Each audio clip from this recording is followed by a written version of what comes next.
We have footage of Labour MP Mike Amesbury caught in a street altercation in Cheshire, repeatedly saying to a man on the ground, "You won't ever threaten me again."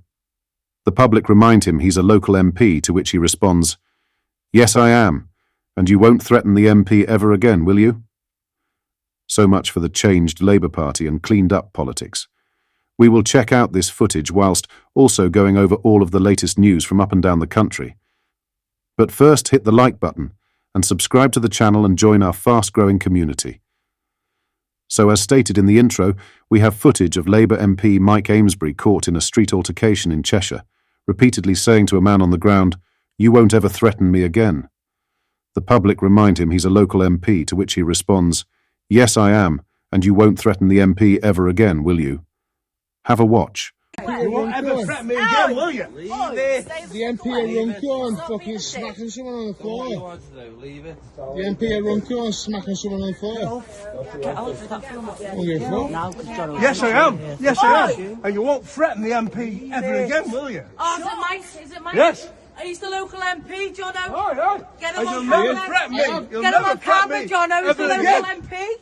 The MP will run through and That's what you should be doing round here, the isn't MP it? has The to run local through and smack MP. someone. He's the local MP, Don't Jono. threaten the MP. You'll never do it again, will You'll you? never The be MP again, God that's chase my you. mate. You'll The never MP threaten the God MP chase. again, will you? Yeah, but the You're MP so have got. fucking lad. Yeah, He's the the local MP is a MP gone of chase. You just The lost MP your is a job, gone mate. chase. You just lost your job. Exactly that. What are your thoughts on this? Let me know in the comments. In some other news, the BBC has been condemned for its imbalanced and sensationalised panorama episode about the 2023 Nottingham attacks by the mother of one of the victims. Paranoid schizophrenic Valdo Calocane was sentenced to an indefinite hospital order after fatally stabbing students Barnaby Webber and Grace O'Malley Kumar, as well as school caretaker Ian Coates. In a new documentary about the attacks, the BBC aired an episode of Panorama in August, named The Nottingham Attacks, A Search for Answers. However, Barnaby's mother, Emma Webber, criticised the UK's national broadcaster for its Panorama documentary after the BBC shamefully interviewed the family of Calocane without consulting the families of the victims. In further upset for the families, the episode has been nominated for Scoop of the Year at the British Journalism Awards. Speaking in an interview, Webber hit out at the BBC for acting appallingly in their creation of the documentary, highlighting how sensationalised and imbalanced it is. She added, "I'm speaking on behalf of all three families. We understand the freedom of press, the freedom to report, and the importance of particularly investigative journalism, especially given the enormity of what's happened to us and the failures. But with this particular programme, they didn't consult with us in any way, shape or form. They didn't inform us that this was in the making." Detailing the timeline of when the families were informed that the programme was going ahead after it had been completed, Webber revealed, "The 26th of July was the first time we were told that it was happening, and it was due to air on the 12th of August, and it was already in the can." Expressing her concerns and outrage with the BBC's documentary, Webber claimed that the Panorama episode portrayed so many inaccuracies and omissions about the events of the attack. Webber said, "There were so many factual inaccuracies and omissions that what was portrayed was a very imbalanced and sensationalised piece of programme making.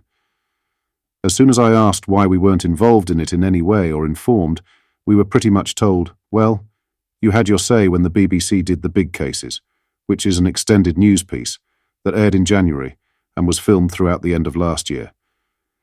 Then they dropped the bombshell that the Calocane family was speaking for the first time, and I think the penny dropped, and now it's gone on to have the word scoop attached to it."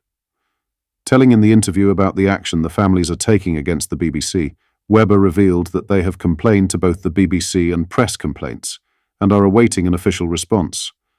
Webber added, "We've gone down the route of complaining to the BBC. They've behaved appallingly and continue to behave appallingly. We're having automated emails saying that there's a lot of complaints coming in at the moment, and this will be addressed in due course. They've now got 20 days where we need to have some form of response, which we're not hopeful for. So we are going directly to the press complaints." In a statement, the BBC said, We have the deepest sympathy for the families, and the Panorama team has been extremely mindful of the sensitivities in handling this program. Ahead of broadcast of the program, the team were in touch with the bereaved families to give them an outline of the editorial focus of the program, and the families were informed it would include interviews with the Calacane family. This investigation was very much in the public interest, with important revelations about failings and unheeded warnings in the mental health care and treatment of Valdo Calacane over a period of several years leading up to the tragic events in Nottingham. The documentary has been produced in accordance with the BBC's editorial guidelines. Lastly, the Labour government has been branded disgusting ahead of Chancellor Rachel Reeves's budget next week, after a pensioner blasted Sir Keir Starmer over the decision to scrap winter fuel payments. Reeves is set to unveil even more unrest for Britain's elderly in her first budget announcement on October 30th, including a potential cut to tax-free pension withdrawals. In her starkest warning yet, Reeves told Britons that taxes will need to rise in the coming months, and Labour is facing tough decisions on spending and welfare. Speaking in an interview, a pensioner spoke in County Durham as part of a budget special and expressed his deep concerns about the impact the cuts will have on OAPs this winter. Bridge told Patrick, "I think it's disgusting, because a lot of old people are going to die. Let's face it, a lot of people don't have a lot of money. They've only got their state pensions and they're struggling to manage on them. The winter fuel payments were a big help, but when they get stopped, the elderly people are going to die."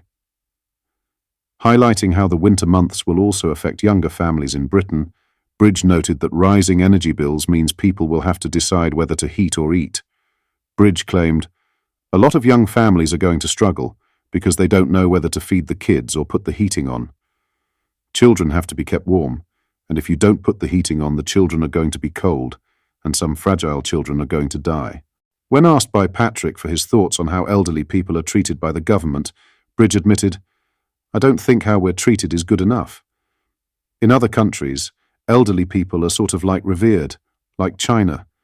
They look after the elderly, families look after the elderly. A lot of families do here, but there's a lot of families that don't."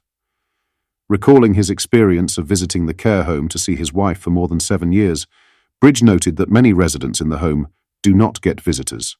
Bridge said, "I go to the care home every day to see my wife. I have done for 7.5 years, and there's people in there, elderly people, who don't get visitors. There's men and women in there that have families that don't get visitors, you know? It's shocking." Bridge, who worked down the pit for a large portion of his life, told Patrick about the many injuries he endured and how he had several close calls with death. Bridge revealed, "The first one was when I was 18.5. I was hit in the face with a coal shot. I was blinded for a month. And then I was crushed by a big stone later on. And the last one, we had about 4.5 tons of steel fall on us, and I damaged my spine. My pelvis was split right up, my right leg broke below the knee, and my right ankle was crushed." Patrick has also set up a Just Giving fundraising page to help raise money for Friends of the Elderly, which has raised over £250,000 so far. What are your thoughts on what we discussed in today's video? Let me know down in the comments section below. If you've not yet already, make sure you do drop a like on this video and subscribe to the channel for more British political content. Thank you, take care, goodbye.